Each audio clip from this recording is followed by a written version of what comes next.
Makanya ketika orang sholatnya benar, dia akan mendapatkan 5 keutamaan. Saat di dunia nih, belum ke akhirat, 5 keutamaan yang tidak diberikan pada orang yang tidak sholat, atau orang sholat tapi sholatnya nggak khusyuk. Sebab syarat mendapatkannya khusyuk, alladzina hum fi sholatihim khasyi'un. Bukan alladzina hum fi sholatihim saja, tapi ada kalimat khasyi'un, artinya yang tidak khusyuk saja nggak akan dapat, apalagi yang nggak sholat. Apa yang 5 ini? Lihat baik-baik. 1, orang yang sholatnya benar, pertama kali sebelum mendapatkan kebahagiaan hakiki dari Allah Subhanahu wa Ta'ala, akan dirubah dulu perilaku hidupnya menjadi perilaku yang lebih baik.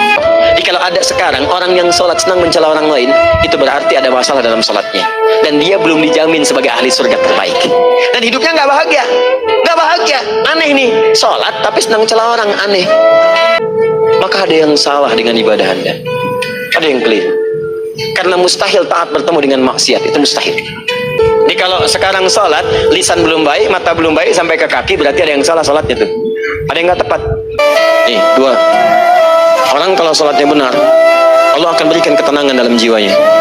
Tenang hati. Jangankan musibah kecil, musibah paling besar pun tenang aja dia. Tenang, dia paham rumusnya. Allahu Akbar. Turun Quran. Surah ke-13 ayat ke-28. Ala bidzikrillahi tatmainnul. Yakinkan pada dirimu, zikir kepada Allah membuat hati tenang. Di antara turunan zikir amalannya adalah sholat. Ibu kalau sedang nggak tenang, bu, gelisah, nggak enak, nggak usah mengeluh, apalagi bikin status gak karuan. Ibu wudhu, ambil mushaf, baca. Begitu sedang baca, ada ketenangan dalam jiwa. Berdoa, zikir. Kalau sedang nggak tenang, besok ada proyek, doa dulu. Doa itu memberikan ketenangan. Makanya doa disebut dengan zikir. Quran surah ke-7 ayat 205. Wadhkur rabbaka fi nafsika tadarruan wa khifatan wa dunal jahri minal qaul. Ayo berzikir, minta kepada Allah dengan segenap jiwamu, mohon dengan penuh ketawaduan. Nanti ketenangan diberikan. Menghafal Quran, baca, itu zikir. Quran surah ke-54 ayat 17, 22, 32, 40. Walaqad yassarnal Qur'ana lidzikri fahal min muddakir. Menyebut nama Allah alat melusta itu zikir. Sedang ada persoalan, ya Allah, ya Allah, ya Allah, ya Rahman, ya Rahim, ya Malik, ya Qudus, ya Allah, ya Allah, ya Allah, ya Allah. Zikir. Dalilnya Quran surah kedua ayat 152. Fadhkuruni azkurkum. Sebut namaku, zikir, aku pun akan mengingatmu. Sebut nama Allah. Itu menenteramkan pada jiwa. Sedangkan sholat gabungan dari semua zikir tadi. Bukankah dalam sholat Anda baca Al-Quran? Bukankah dalam sholat Anda menghafal Al-Quran? Bukankah dalam sholat Anda berdoa? Bukankah dalam sholat Anda istighfar? Anda mohon digabungkan semua itu. Amalan sholat menggabungkan semua jenis zikir. Masa Anda nggak tenang juga? Makanya sholat, jangankan sholatnya, tempat sholat itu yang menenangkan. Tempat sholat, tempat paling tenang di muka bumi. Kalau nggak percaya silahkan ya, Anda sebelum masuk ke Istiqomah ini, begitu Anda masuk kan perasaannya beda kan? Lain. Silahkan cek, kalau cari ketenangan datang ke masjid. Tiga, orang yang sholatnya khusyuk benar, itu dijamin langsung oleh Allah Subhanahu wa Ta'ala akan dimudahkan semua urusan hidupnya, termasuk rezeki. Anda kalau benar sholatnya, itu langsung dijanjikan oleh Allah. Rezeki itu nggak perlu Anda banyak pikirkan, ikhtiar sedikit datang, bahkan dari sisi yang tidak Anda duga. Apa dalilnya? Quran surah ke-65 ayat 2 dan 3. Ditafsir di Al-Baqarah ayat 2 dan 3. Wa may yattaqillaha yaj'al lahu makhraja. Ada orang yang meningkatkan takwanya kepada Allah, kami mudahkan urusan hidupnya. Setiap persoalannya diberikan jalan keluar, mudah. Solusi. Setiap ada problematika, ada solusi. Wa yarzuqhu min haitsu la yahtasib. Dan kalau dia ingin mendapatkan rezeki, bahkan kami kirimkan dari sisi yang tidak dia duga. Nah, tahu kuncinya ada di situ. Allah yang punya rezeki, disebut dengan Razzaq, pemilik rezeki. Maka saya harus punya hubungan dekat dengan Allah. Kalau sudah punya hubungan dekat, mau apa aja gampang. Belum minta, udah diperhatikan. Silahkan cek, Anda punya hubungan baik dengan bos Anda di kantor. Ya, sebelum Anda minta, beliau udah pikirin tuh. Telepon bendahara. Dia udah ngambil belum gajinya? Belum Pak, tambahkan bonus sekian. Kenapa? Karena dia mengawasi Anda. Allah maha tahu dibandingkan dengan bos Anda. Mendekat kepada Allah, semua diperhatikan oleh Allah. Jadi kalau hidup Anda masih susah, di kantor champion, di rumah tangga bermasalah terus, atau sebaliknya, maka boleh jadi kalau gelar Anda tinggi, harta Anda banyak, tapi selalu punya masalah. Bukan Anda kurang hebat, bukan Anda kurang kedudukan, bukan Anda kurang kaya, Anda kurang takwa. Dan yang paling dahsyat, mungkin sholat Anda belum berkualitas. 4.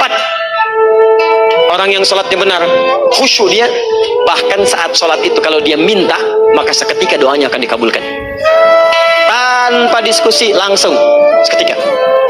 Sholat khusyuk itu belum selesai sholat aja dikabulkan, doa sudah turun. Sholatnya belum selesai, doa sudah dikabulkan.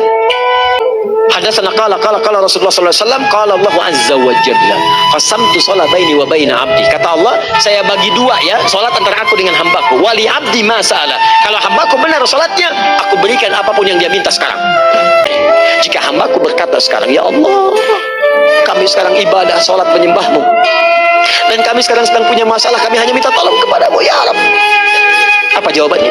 Beda dengan sebelumnya. Kata Allah, hada baini wa baina abdi. Inilah perjanjian antara aku dengan hambaku. Wali abdi. Kalau hambaku benar khusyuk salatnya sampai detik ini, baru sampai Al-Fatihah itu pun belum tuntas. Baru sampai Al-Fatihah itu pun belum tuntas. Kalau benar bacaannya betul salatnya dari takbir sampai dengan selesainya, sampai ayat itu, iyyaka na'budu wa iyyaka nasta'in, kata Allah, masalah apapun yang dia minta sekarang aku akan kabulkan. 5. Yang kelima ini yang paling diharapkan, dan ini penutup dalam kajian kita malam ini. Teman-teman sekalian, perhatikan baik-baik. Jika Anda benar mengerjakannya, maka Allah akan jamin langsung Anda akan mendapatkan kesuksesan dan kebahagiaan di semua aktivitas Anda.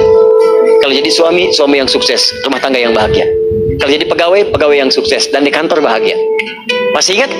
Kesuksesan yang menghadirkan kebahagiaan, konteksnya dunia disebut dengan falah, dipegang disebut dengan aflah. Dikembalikan lagi ke atas, ke surah ke-23 ayat 1 dan 2. Qad aflahal mu'minun. Apa amalannya? Alladzina hum fi salatihim khashi'un. Persoalannya, kalau Anda salat belum mendapatkan satu di antara 5 ini, apa masalahnya? Pertama masalahnya, kata Al-Quran, boleh jadi yang salat itu belum khusyuk. Apa itu khusyuk? 2 maknanya, dan saya tutup di sini. Apa yang 2 itu? 1, kebanyakan orang salat masih membawa dunia dalam salatnya.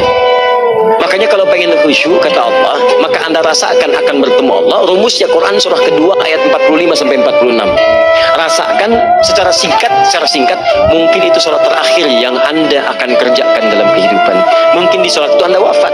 Kata Allah, alladzina yadhunnuna annahum mulaqu rabbihim. Orang khusyuk itu sudah kelihatan dari sebelum sholat, dia sudah merasa persiapan menghadap Allah. Kalau orang khusyuk, begitu adzan kelihatan pakaiannya lain. Pakaiannya indah. Khudzu zinatakum, kenakan pakaian terbaikmu. Dipakai bertemu Allah. Bertemu manusia aja pakaian bagus-bagus, wudu yang baik, berpakaian yang rapi. Kenapa? Karena boleh jadi saat dipanggil Anda wafat saat itu. Maka wafat Anda dalam keadaan yang suci, dengan keadaan tobat, dengan pakaian terindah pada saat itu. Yang kedua, maaf, orang-orang kurang khusyuk itu saya tutup.